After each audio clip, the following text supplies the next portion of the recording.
Bonjour et bienvenue dans mon journal de lecture. Aujourd'hui, visite d'un musée imaginaire ou réel, un musée de photographie, musée Marilyn, découverte aussi ou redécouverte à travers des photos que pourtant le livre ne montre pas, de Norma Jean Baker, dite Marilyn Monroe, dont on parcourt la vie comme si on entrait dans un musée, avec un guide qui nous parle, avec la réaction de visiteurs ou de visiteuses. La première visiteuse étant évidemment l'autrice Anne Savelli, qui, elle, voit les photos que nous devinons, que nous fantasmons, parce que quand il est question de Marilyn Monroe, le fantasme n'est jamais loin. On entre donc dans ce musée, comme on entre souvent dans les musées, sans trop savoir ce que l'on va voir, avec des images toutes faites. Et cela commence par, à l'entrée, puis le couloir, le début du parcours qui est murmuré. Il paraît que c'est risqué, que ce n'est pas vraiment une exposition. Avance, moi les risques, ça ne m'arrête pas, au contraire. Cette fois, cette histoire de faire croire qu'on n'accepte personne et que tout le monde peut entrer, oui, les deux à la fois, qu'est-ce que ça veut dire? Est-ce qu'on est là en masse, triés sur le volet? C'était long, ce qu'il y avait à signer, vous avez tout lu. Il paraît qu'on est obligé de se taire quand on sort. C'est écrit, il paraît. On entre presque par la petite porte dans ce musée, presque en catimini, et on découvre les photos. Première photo à l'usine, David Conover, 1944 ou 1945. Parce que ce musée Marilyn n'est pas que l'histoire de Marilyn Monroe, c'est l'histoire aussi des photographes, de ceux et de celles qui ont contribué à créer le mythe Marilyn Monroe en la photographiant. Et les premières photos datent de l'époque de la guerre. Marilyn Monroe est encore toute jeune. On la photographie dans une usine d'armement où elle travaille.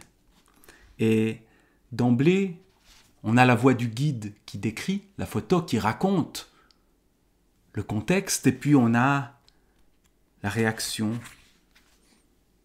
on a la voix de celle qui découvre la photo et qui parle à Marilyn. Où tu étais? Qui le dira? Tu étais dans la fuite peut-être, dans le désir sans fin d'occuper une place et d'y échapper. Depuis peu, il t'arrivait de voyager Tennessee, Canada, Chicago, avec les membres de ta famille. Quel mot? Le mot famille. Pour Marilyn Monroe, enfant abandonné, y a-t-il un sens à ce mot famille? Ce sera peut-être l'un des mystères, l'une des clés du drame qui surviendra plus loin. Devant une caméra, lors d'une réunion amicale, à faire comme les autres semblant de défiler, à ôter un manteau, à tourner sur toi-même, dépassant tout le monde, tu étais là. Tu les clipsaient tous. Toi seul, en robe lavande, paraissais en relief. Sur la pellicule, les autres restaient plats. Où étais-tu, Norma Jean? À 18 ans à peine. Tu étais tout entière dans ce sourire trop grand qu'on va te demander de corriger, un sourire qui allonge le nez, paraît-il. Dans le désir de ton mari, dans vos versions contradictoires, dans l'envie de bien faire et dans celle d'en finir, de claquer la porte, de partir, d'apprendre à cuisiner sans jamais maîtriser la matière, ce que racontera ta légende, de ranger la maison en semant le chaos. On dit qu'un jour tu as fait entrer une vache parce qu'elle était mouillée de pluie, d'en avoir terminé avec cette station debout sur la chaîne qu'on t'impose, avec cette impossibilité de marcher, de courir, de sauter, et la drague pénible des ouvriers de l'usine. Où étais-tu? Dans cette échappée et dans leur reconnaissance aussi, tout entière dans leur œil parfois, comme au temps du lycée, et parfois pas du tout. Dans l'idée d'être ailleurs, à Sunset, oui. Dans celle de les surpasser tous, qu'ils t'adoptent pourtant, pour toujours, sans condition aucune. Tu étais dans le creux de leurs bras, dans le lit de leur chambre, invité, respecté. Pas à l'arrière de leur voiture, bêtement, comme les autres filles. Tu te glissais dans leurs blagues, dans ces ripostes moqueuses que tu commençais à élaborer.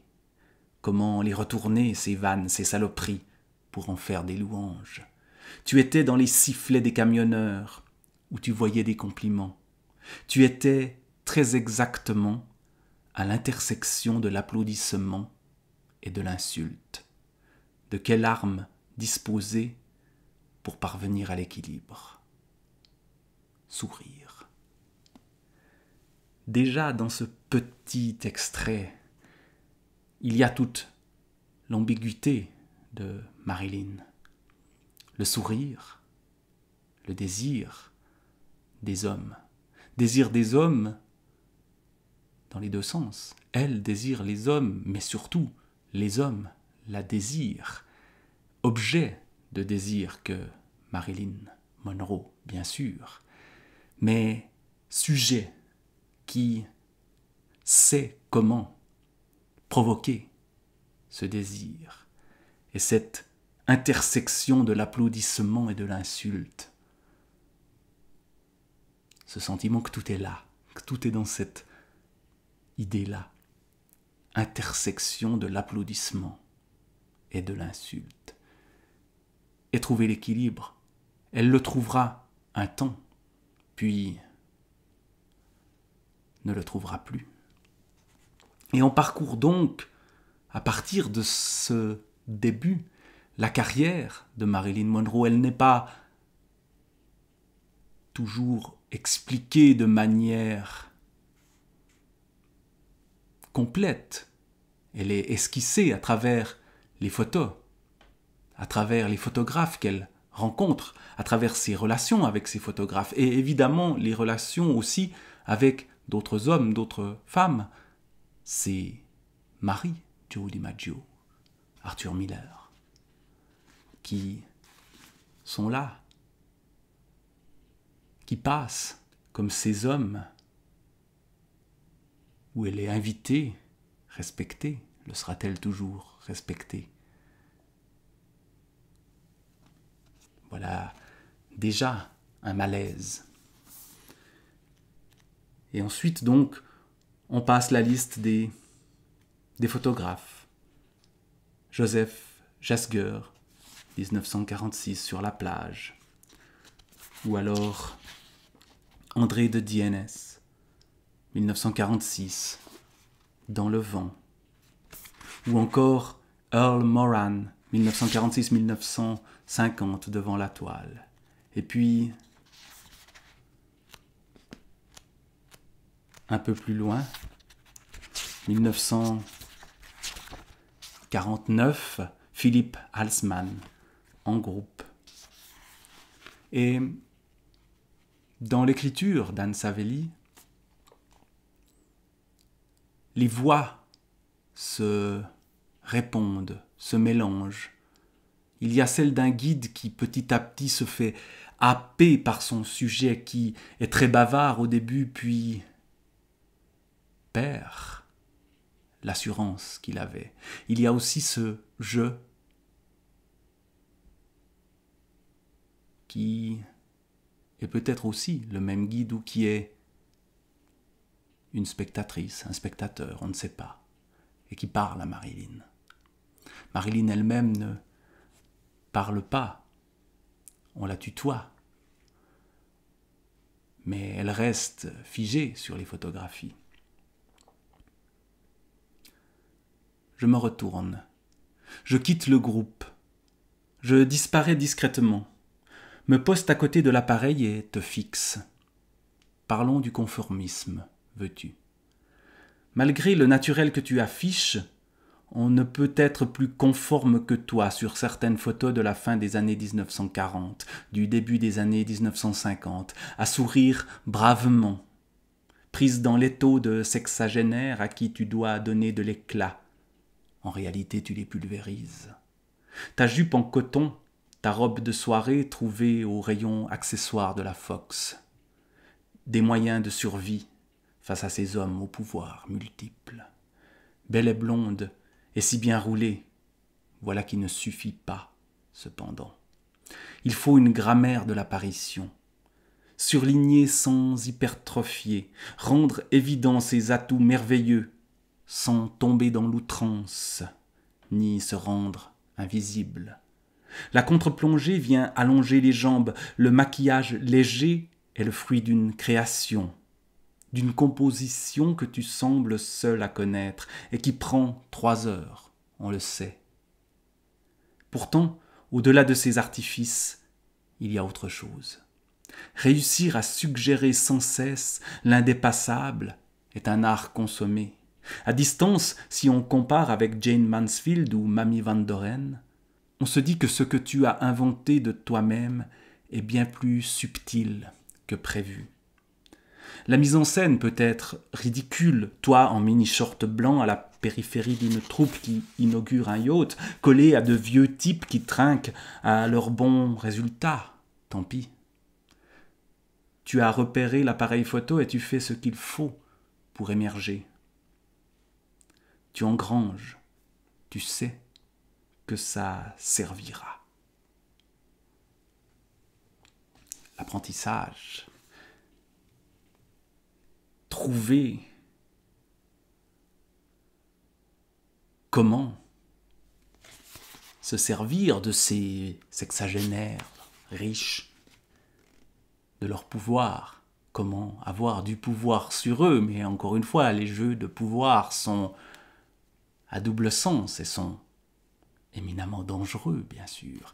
Et Marilyn a du pouvoir, mais elle subit aussi ce pouvoir. Le conformisme, elle le pulvérise et elle s'y soumet. Encore une fois, grande ambiguïté de ce personnage. Créatrice d'elle-même pour le regard des hommes, pour que ces hommes la désirent ou désirent l'image qu'elle veut bien donner d'elle, mais image qui reste prise dans des stéréotypes qu'elle contribue à décaler parfois, mais regard masculin quand même. Et on continue à parcourir ce musée. Viennent les heures de gloire, à la lumière, Franck Polony, 1953. Alors allons-y, mesdames, messieurs. Entrons maintenant dans l'ère glam, star, champ, lamé. Plaçons dans le cadre l'hermine et le vison. Les pendants d'oreilles, pierres précieuses ou toques, les robes fourreaux, enrobant de sucre le visage de Miss Monroe. Dentelle, duvet de cygne, ne négligeons rien pour plaire à l'époque, ni le collier de perles, ni le regard lourd, sa forêt de fossiles, ses paupières tombées, transformant la pin-up en femme fatale, ton sur ton, blond pâle sur teint blanc, et creusons les joues en jouant des ombres. Le meilleur photographe dans ce domaine est certainement Frank Poloni, qui travaille pour la Fox et à qui on doit le cliché de Betty Grable, dont je vous ai parlé dans la première salle à propos des magazines de l'armée. Une pose de dos, les mains sur les hanches, en maillot une pièce, poupée qui se retourne vers tous les soldats du pays. Grable, la blonde de la Fox qui, sans le savoir, a freiné Marilyn dans son ascension, par qui, trentenaire, elle est en passe d'être remplacée, et le sachant, lui garde son amitié. Une fille chic qui n'a jamais compris ce qu'on lui trouvait, contrairement à la nouvelle Ève et ancienne girl hypnotisée par sa propre image. Il y a aussi dans ce livre, dans ce musée, les autres, celles qui n'ont pas été Marilyn, celles qu'on a oubliées, Betty Grable et d'autres. Qui aujourd'hui se souvient de ces noms-là?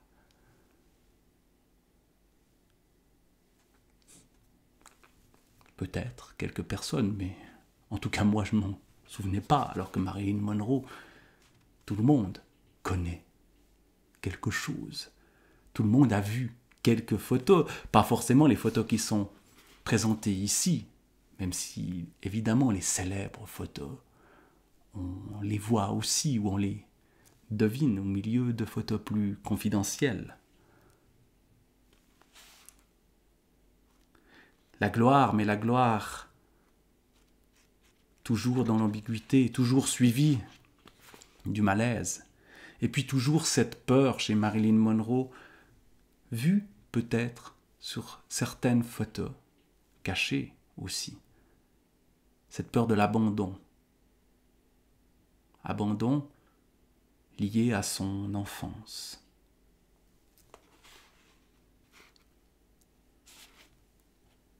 Marilyn Monroe ici, au maquillage, pendant des heures, dans sa loge, qui la sépare du monde qui pourtant vient vers elle de manière si pressante.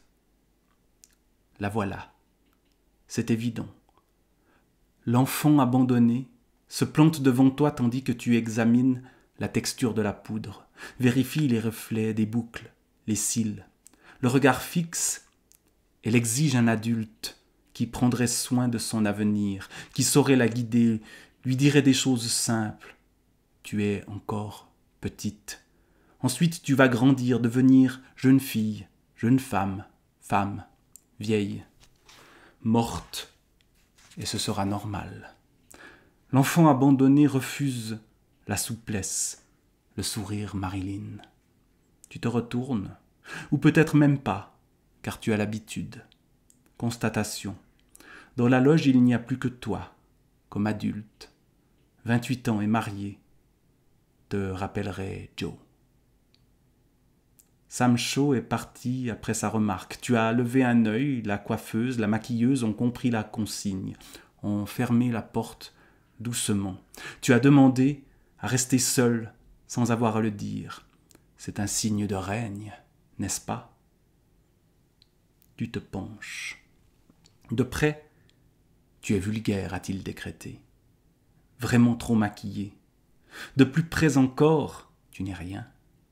Juste une femme prête à se laisser transformer, quasi défigurée, pour qu'à l'intérieur, rien n'explose, pour que les débris de l'enfance s'encastrent, recomposent une image même géométrique, une bouche sans nez, ou le contraire, un Picasso, ricanerait-on. Tu es prête à tout pour éviter cette déflagration dont tu connais les sources, contre laquelle tu ne peux rien. Tu te regardes. Tu ajoutes rouge et vernis. Sam Shaw s'est trompé, et tu le sais, Marilyn Monroe n'existe pas sans public. Il faut qu'on puisse la voir de loin. Quelque chose résiste. Allons, qu'est-ce qui résiste, dis-moi? Tout va se passer simplement, tu vas quitter cette loge dans une robe destinée à devenir célèbre, la blanche en corolle échancrée. Tu porteras peut-être 2 culottes superposées, promèneras des jambes galbées, lisses, maquillées. Le masque de la joie rivé au visage et l'enfant sera contente. Elle n'aura aucun père à chercher dans la foule. New York tout entier lui montrera le chemin. Jeunesse, gloire éternelle, dira la pellicule. Allez, lève-toi, quitte le miroir. Il est temps. Toute la fausseté de l'image, toute la déformation de ses regards sur Marilyn. Marilyn est-elle l'image qu'on donne d'elle? Écrire à partir des photographies, c'est essayer de regarder de l'autre côté du miroir, de l'autre côté de l'objectif photographique. Ce qui est à peine visible que l'écriture d'Anne Savelli devine. Parce que, bien sûr, on connaît la fin de Marilyn. Marilyn qui ne sera jamais une vieille dame, qui restera figée dans l'image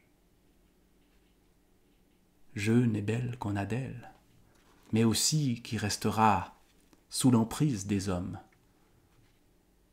qui ont voulu cette image qu'elle leur a donnée.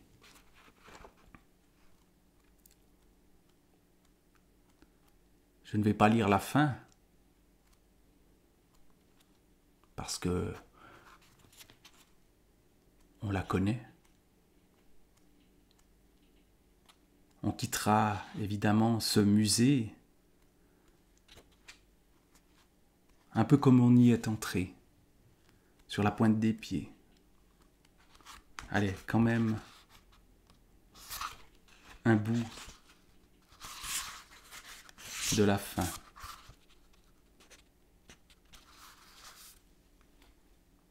Tu prends la balle dans ta main, tu affermes.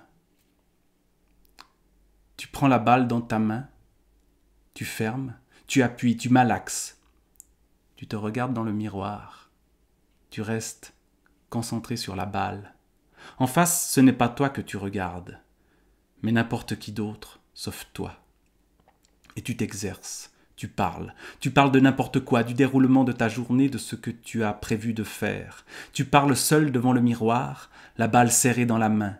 Tu respires, écoutes, écoule, laisse passer le flux. Il n'y a personne dans la rue. Tu parles, tu continues, tu espères sans espérer.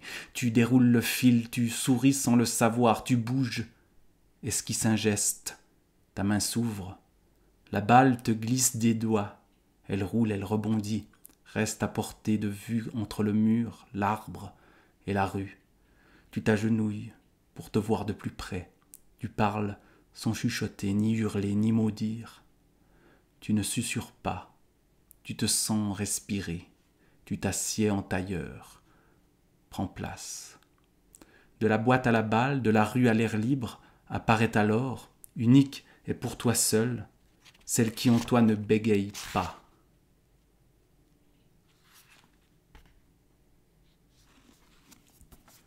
Voilà comment on sort de ce musée